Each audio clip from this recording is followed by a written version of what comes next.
40 लाख लॉसच्या अनुभवातून आपण काय शिकलो? तर तसा आजचा दिवस आपला खूप छान होता.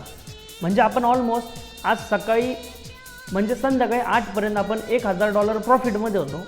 पण नंतर आपण 3 ट्रेड घेतले आणि तिन्ही ट्रेडमध्ये आपले स्टॉप लॉस गेले आणि त्या स्टॉप लॉसमध्ये आपला $1000चा प्रॉफिट पण गेला आणि नंतर आपण त्यानंतर $400चा लॉस आपण बुक केला.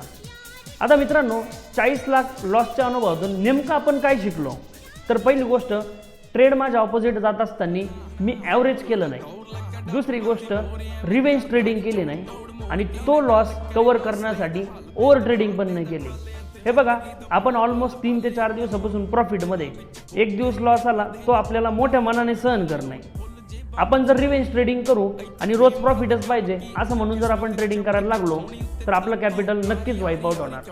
आणि एक गोष्ट लक्षात ठेवा, ट्रेडिंगमध्ये आपण किती दिवस प्रॉफिट राहतो यापेक्षा ते कॅपिटल टिकणं सगळ्यात जास्त महत्त्वाचं आहे. तर चला, आजचा लॉस तुम्हाला मी MT5 मध्ये लॉग इन करून दाखवतो. तर बघा, आज आपण $1037 प्रॉफिटमध्ये होतो. हा मी स्क्रीनशॉट पण काढून ठेवला होता.